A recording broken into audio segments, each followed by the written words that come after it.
Good day to all of you, ladies and gentlemen. On some slides, I would like to present to you the implementation of the forestry and wood policy of France. I work at the French Ministry of Agriculture and Food at the Forest Enterprises and Wood-Based Industries Department. The forestry and wood policy is an internal policy of our ministry for the most part, and this makes it quite difficult sometimes. The French forestry and wood sector always observes what's happening on the other side of the River Rhine, where the trees are greener than in France, as is commonly known. They are a little bit envious of the newest developments of the German forestry and wood policy and count the many millions of funds that are made available in order to combat forest degradation and adapt to climate change. But the French government has also earmarked some parts of our economic package for the forestry and wood industry. First of all, I would like to present some figures to you regarding the forestry and wood industries in France. As in other countries, the French forests are faced with high economic, social, and environmental challenges. Currently, in France, there are about 70 million hectares of forests, so as much woodland as at the end of the medieval ages.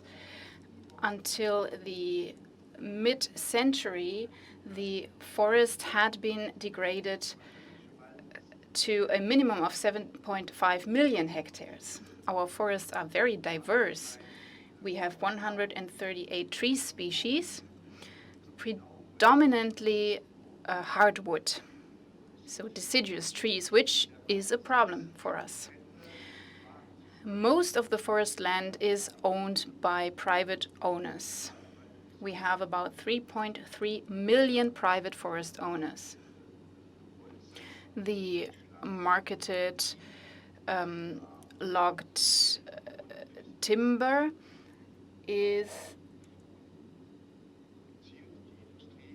about 40 million solid cubic meters, and the industry produces about 9 million cubic meters of sawn wood. We produce primarily furniture and pulp, and the entire sector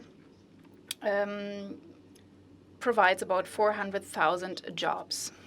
The implementation of our national forestry and wood policy is renewed and defined every 10 years by our National Forestry and Wood Program. So what did we do at the end of 2014?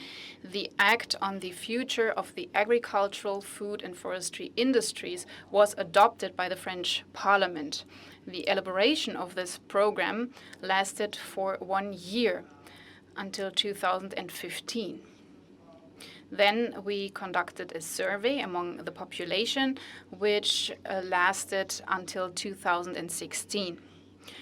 And then finally, by ministerial decree of 8 of February 2017, this program was adopted. I missed this slide, but I hope you won't hold it against me.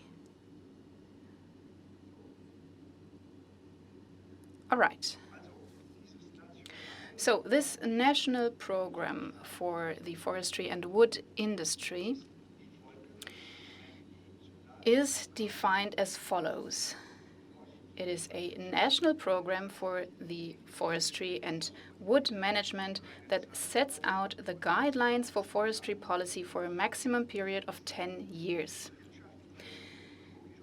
It sets economic, environmental, and social objectives based on indicators of sustainable management.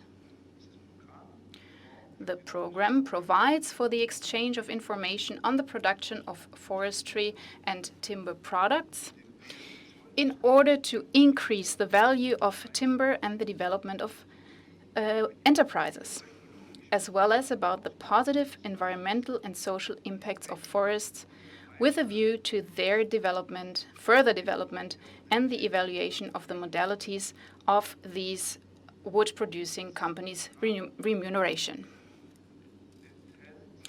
And this program is comprised of 4 objectives. First of all, it is supposed to make a contribution to the value creation with a 1.1% of the GDP and 1.4% of jobs in France. And secondly, this program is to meet the expectations of our citizens. There is a high demand. Third, climate change stewardship and climate change adaptation, or adaptation to climate change. And fourth, improved synergies between the forest and wood industry.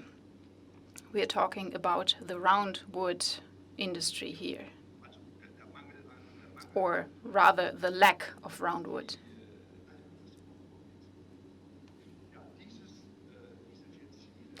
So these 4 objectives are being implemented by means of an operational program, which is comprised of 3 parts. First of all, there's an action plan for public and private forests and wood-based industries. Second, there is regional implementation.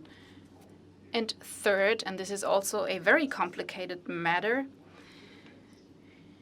it is supposed to provide for coherent structuring of other projects and initiatives as with regard to wood and forest, for example, the low-carbon strategy, energy programming, our biomass strategy, and our bioeconomy strategy.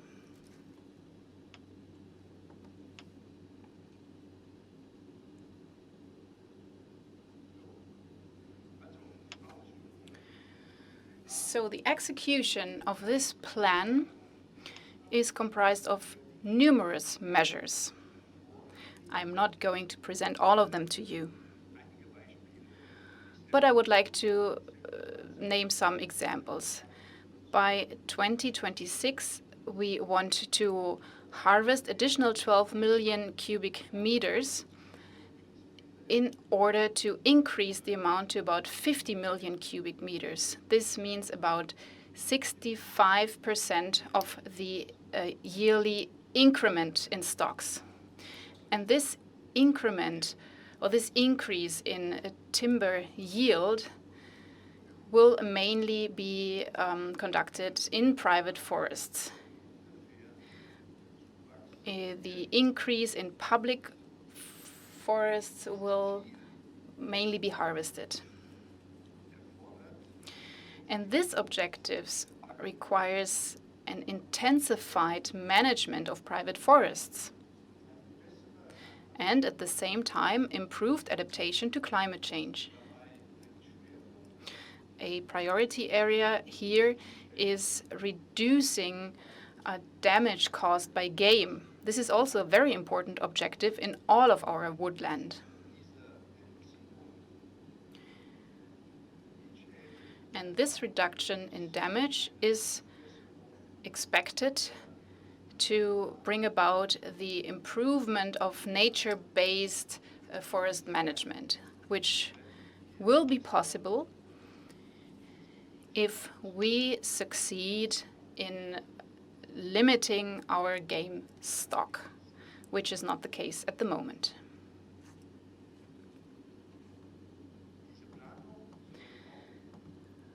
And these plans also foresee to include digital technology and the introduction of digital technologies in forest management. For instance, we have planned to introduce a Navlog compatible mapping or to develop such mapping, which is a very interesting task.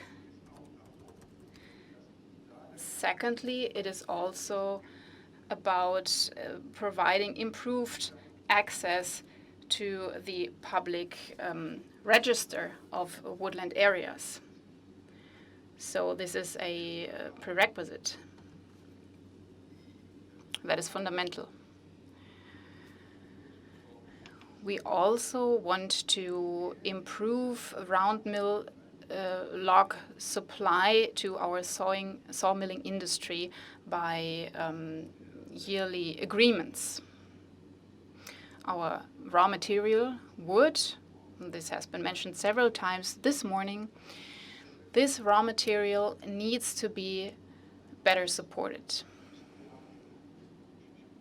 You know that in 2024 the Olympic Games will be held in France, and we expect this to be quite the nice illustration of wood-based constructions. So we are striving to achieve this. But our national program, or any national program, can only work efficiently if it is implemented at local level. There are 13 regions in France, 13 departments, and we believe that this is fundamental. Paris sets the legal framework as regards sustainability, for instance, but the implementation and execution needs to be adapted at local level because there are different aspects of forests in the different regions. The forests look differently. In the western part of France, there's more privately owned forest land, and in the eastern parts, more publicly owned. In the south, forest fires are imminent, and the needs or the requirements of companies and the equipment they have differs from region to region, and all of this needs to be taken into account. At regional level, the principle of subsidiarity applies. This is about renovation of forests, regeneration, plans for storms and forest fires, for instance. The regional councils at political level will more and more be asked to contribute to the political development, and their commitment will be decisive for the development of wood-based companies and other sectors as well. So, in short, the French government is developing a comprehensive strategy as a response to the economical, environmental, and social challenges. Based on a sustainable and renewable resource, the forestry and wood sectors in France. Here's the slide. So these sectors have been described as a sector that is important for the future. And in the long run, the program has set itself ambitious goals. And these objectives will be adapted by a great number of measures and actions. And all stakeholders of the forestry and wood industries participate in this. And now an additional remark on this economic program. The figures are not as high as they are in Germany. This is a reality, and we are quite envious of that fact. In total, the French government earmarks 200 million euro to be paid out to the forestry and wood industry, and 150 million euro are earmarked for afforestation after infestation with the bark beetle in different regions in France. Alsace, Lothringen, Bourgogne, for example. Thousands of hectares of spruce forests have been lost. You have all seen the catastrophic images. And by the way, 50 million euro are used for different objectives. For instance, our seed production. We have established or are establishing seed plantations, and in order to improve forest management, we also want to collect a LIDAR data set, and about 20 million are earmarked for our sawmilling industry in subsidies, because there is quite a backlog in this industry and we want to continue processing the raw material there.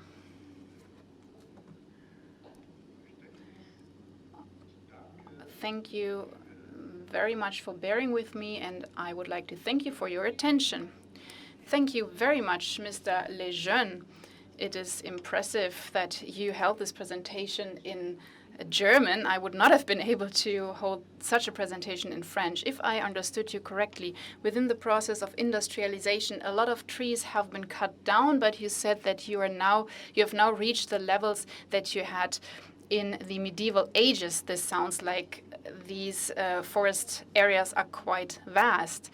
And what is the priority of sustainability there, or the significance? At the moment, 31% of our national territory in France is covered by forests. And after the Second World War, there was a program, I don't know how to describe it.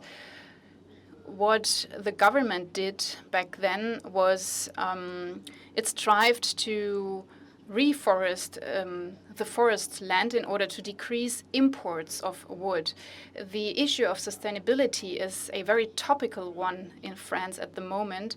As I said, it is a little bit problematic to implement our forestry policy. We have an environmental ministry, or Ministry for Environment, that is always very attentive to this issue and makes sure that sustainability aspects are taken into account in our afforestation operations.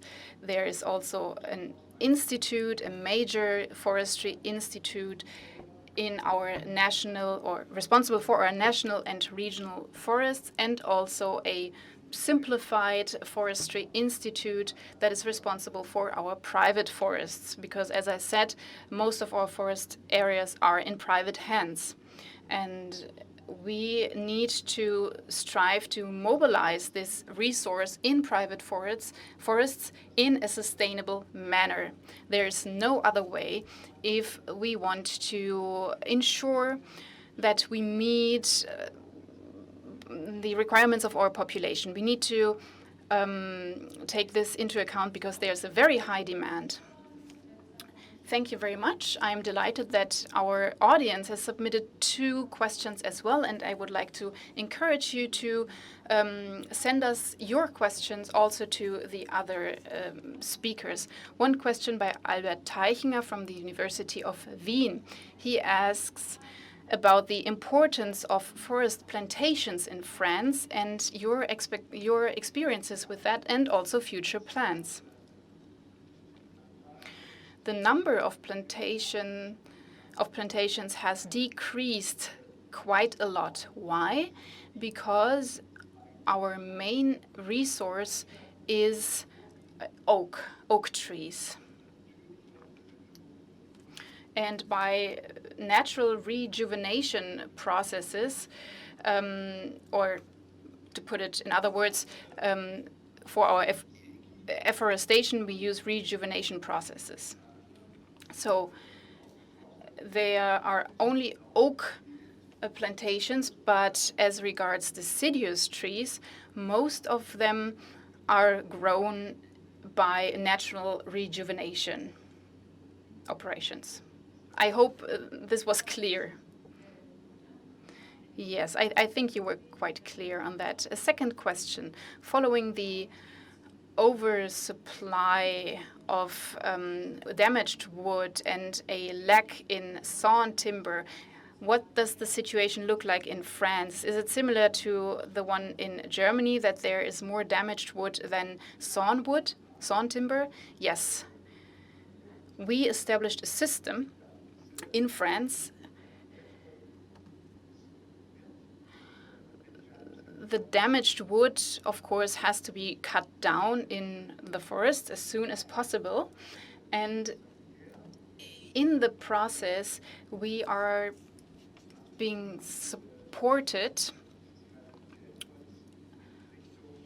by a certain body and transport this damaged wood to areas where there is a high pressure on this renewable resource. For instance, in the coastal regions where there are many firs, there was a storm and there was a lack in this resource. So we have the opportunity to transport this timber by railroad, or to transport a major part of this resource to Nouvelle-Aquitaine,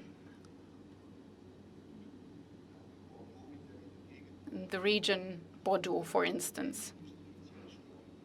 And also the pulp industry and other industries, wood-based industries, need this resource and can process it quite well. A last question to you, Mr. Lejeune. In France, the wood and forestry industries are growing as well. What can policymakers do with regard to the fact that there's a lot of private forests?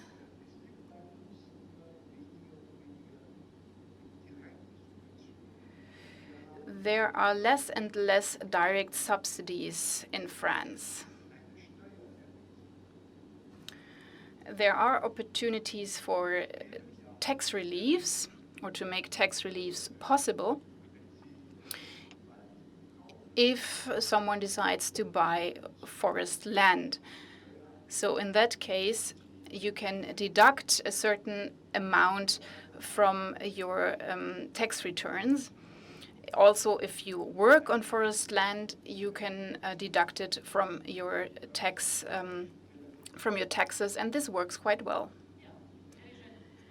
Thank you very much, Mr. Lejeune, for this insight into how it's done in France. All the best to you, and merci beaucoup.